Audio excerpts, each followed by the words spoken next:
Back to espresso programme में आगे बढ़े आपको बताएंगे पाकिस्तानी खवातीन मुल्क का नाम रोशन के लिए हर वक्त तैयार रहती हैं और एक्सप्रेसो में हर रोज हम आपकी मुलाकातें कैसे ही टैलेंट से करवाते हैं जो दुनिया भर में पाकिस्तान का परचम सर बुलंद करते हैं और अपनी सलाहियतों का लोहा मनवाते हैं। आज भी हमारे साथ पाकिस्तान की बहादुर और होनहार बेटी पलवशा बशीर मौजूद हैं जिन्होंने 10 टाइम बैडमिंटन नेशनल चैंपियन रही हैं और बैनुल अक़वामी सतह पर कई एजाज़ात भी अपने नाम कर चुकी हैं। बिल्कुल, इस वक्त पलवशा हमारे साथ हैं, उनसे जरा बात करते हैं उनकी गेम से मुताल्लिक, उनके इस अचीवमेंट से मुताल्लिक, करियर को लेकर। Palwasha, thank you very much for joining us. Good morning, क्या हाल चाल है, कैसा चल रहा है जिंदगी का सफर? अस्सलाम वालेकुम, thank you so much for having me on this show and Allah का शुक्र, एवरीथिंग इज गोइंग गुड। मेहनत मैं कर रही हूँ और उम्मीद है कि मैं जो है और टूर्नामेंट्स खेलती जाऊँ और अपने मुल्क का नाम रोशन जाऊँ। ज़बरदस्त। पलवशा, थोड़ा सा आपके इस चूँकि आपका पैशन है हमें पता है और आपने इस हवाले से जैसे आपने आगाज़ किया, हम जानना चाहेंगे सबसे पहले अपने इस सफ़र को एक्सप्लेन कीजिएगा। ये सफ़र जो है मैं यही किसी भी लाइफ। पलवशा, थोड़ा सा अगर माइक आप अपने पास कर लें क्योंकि वाज़े तौर पे सुन नहीं पा रहे आपको हम। थोड़ा सा कंटिन्यू कीजिएगा। जी जी, बेटर। जी, मैं ये समझती हूँ किसी भी प्लेयर की जो लाइफ होती है वो आसान नहीं होती, बहुत ज्यादा हर्डल्स आते हैं, बहुत ज्यादा जद्दोजहद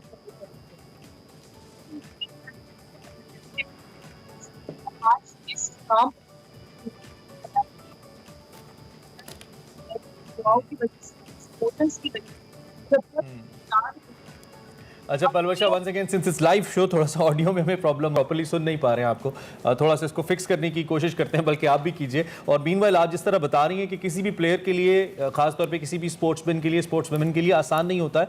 मुझे लगता है कि जो खवातीन खेलती हैं उनके लिए ज़्यादा मुश्किल होता है और उस वक्त तक पॉसिबल नहीं होता जब तक उनको मुकम्मल फैमिली सपोर्ट ना हो या फैमिली से कुछ तगड़ी सपोर्ट ना हो। So who is been at the back, कौन आपको सपोर्ट करता रहा है फैमिली के अंदर? ओवरऑल किस तरीके से आप अपने करियर को आगे लेकर चली जिसने आपको नेशनल चैंपियन बनने का मौका दिया?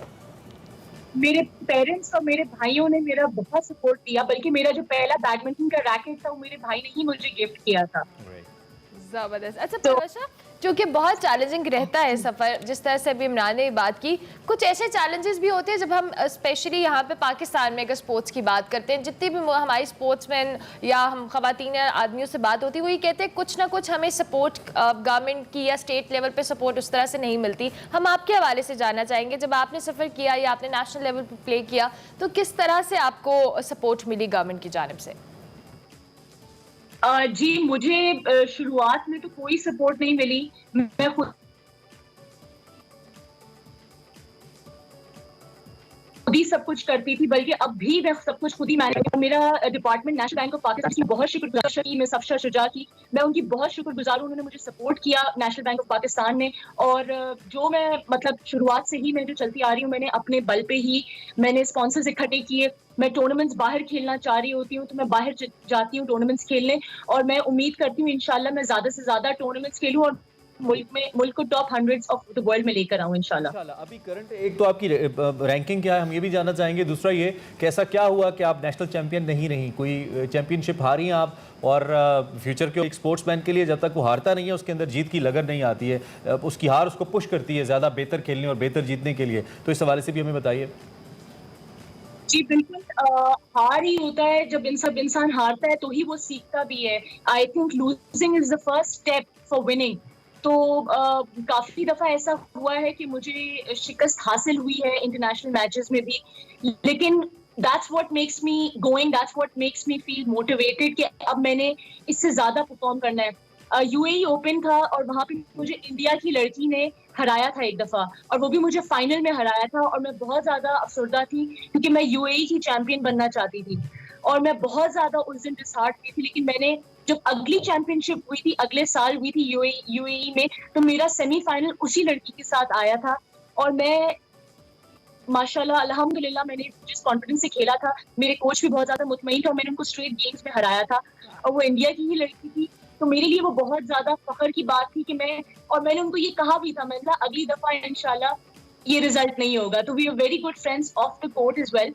तो उन्होंने भी यही कहा था कि देख लेते हैं, लेट्स सी। तो बस फिर ऐसे ही अल्लाह की करनी थी कि मैं वो मैच जीती, और मेरे लिए बहुत ठीक है, खेलों का हुस्न ही है, स्पोर्ट्समैन स्पिरिट ही है कि आप जब ग्राउंड के अंदर हों तो आप ऐसा लगे कि एक दुश्मनी है, और जब ग्राउंड से बाहर निकले तो एक बेहतरीन दोस्ती का मैसेज आए। चाहे ममालिक का ताल्लुक आपस में कैसा भी हो, स्पोर्ट्स कल्चर ये इसीलिए होता है। फ्यूचर प्लान्स क्या हैं? कोविड भी गुजरा, मे बी आपकी ट्रेनिंग्स भी डिस्टर्ब हुई होंगी, मैचेस तो डिस्टर्ब डेफिनेटली हुए होंगे, तो फ्यूचर प्लान्स क्या है और कोविड का क्या इम्पैक्ट रहा आपके करियर को लेकर? जी बिल्कुल, बहुत ज्यादा नेगेटिव इम्पैक्ट आया है, बिकॉज मुझे 5 महीने से ऊपर हो गए, मैंने कोई इंटरनेशनल चैंपियनशिप अभी तक नहीं खेली है। और मैं बहुत ज्यादा इस वक्त जैसे कहते हैं ना, प्लेयर ट्रेनिंग तो कर रहा होता है लेकिन अंदर से ही वो कुड़ रहा होता है कि उसको कोई इंटरनेशनल मैचेस मिले, उसको कोई क्योंकि जैसे होता है ना, पढ़ाई तो इंसान कर रहा है, एग्जाम नहीं आ रहा, वो प्रमोट नहीं हो रहा। तो मेरा भी यही हाल है कि 5 महीने से मैंने कोई इंटरनेशनल चैंपियनशिप नहीं खेली कोविड की वजह से। लेकिन अब मैंने डेफिनेटली, क्योंकि हालात बेहतर हो रहे हैं, एंड आई रियली होप कि गेटवेज खुले, वीजाज मिले, और मेरा यही प्लान है कि मैं यूरोप में जाके टूर्नामेंट्स खेलूं और मैं ज्यादा से ज्यादा आपकी मौजूदगी से फ़ायदा उठाते हुए जो हमारी यंगस्टर्स, हमारी बच्चियां बैडमिंटन खेलना चाहती हैं या कोई भी स्पोर्ट्स खेलना चाहती हैं, उनको ज़रा थोड़ा गाइड तो करें कि वो किस तरीके से अपने आप को प्रमोट करें, आगे लेकर आएँ, कैसे शुरू करें, वो आगाज़ कैसे करें? मैं तमाम यंगस्टर्स को, तमाम यूथ को हमारी यही कहना चाहती हूँ कि जो फील्ड वो चूज करें उसमें वो मेहनत और लगन के साथ काम करें। जब तक वो डेडिकेशन नहीं आएगी, जब तक वो हिम्मत, वो लगन नहीं आएगी, तो इंसान उस मुकाम तक नहीं पहुंचता। बहुत ज्यादा हर्डल्स आएंगी, हर किसी की लाइफ में आती हैं, but that's not what's gonna stop you. You should not quit, winners never quit. मेरी भी लाइफ में आए, चैलेंजेस आए, तो always believe in your self. अपना जो सेल्फ बिलीफ है, सेल्फ कॉन्फिडेंस है, सेल्फ मोटिवेशन है, अपने आप को इतना मोटिवेटेड रखो कि कभी भी हिम्मत ना हार सको और आगे जाओ। By the end of the day you should realise that you done something productive. और अपने मुल्क का नाम हमेशा सबसे पहले होता है। आपके नाम से पहले आपके मुल्क की एक रिस्पॉन्सिबिलिटी होती है, जो कि मैंने हमेशा से रखी, और मैं सारे यंगस्टर्स रखी।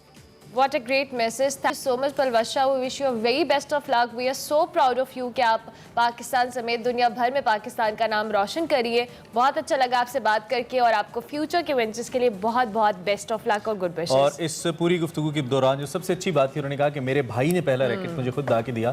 तो अगर आप भी चाहते हैं कि आपकी बच्ची स्पोर्ट्स की फील्ड के अंदर वो आगे बढ़ें, तो आप उनको कुछ ना कुछ, क्रिकेट, बैडमिंटन, कुछ भी जो आपको लगता है कि पोटेंशियल हो सकता है उनके अंदर, उनको खिलाएं और उनका पोटेंशियल देखें। लाजमी नहीं है कि आपकी बच्ची सिर्फ पार्क्स के अंदर ही खेल सकती हैं, वो पलवशा की तरह और दीगर हमारी चैंपियंस की तरह दुनिया भर के सामने भी खेल सकती हैं और आपका और मुल्क का नाम रोशन कर सकती हैं। ब्रेक लेंगे, ब्रेक के बाद हाजिर होंगे। आप देखते रहिए एक्सप्रेस।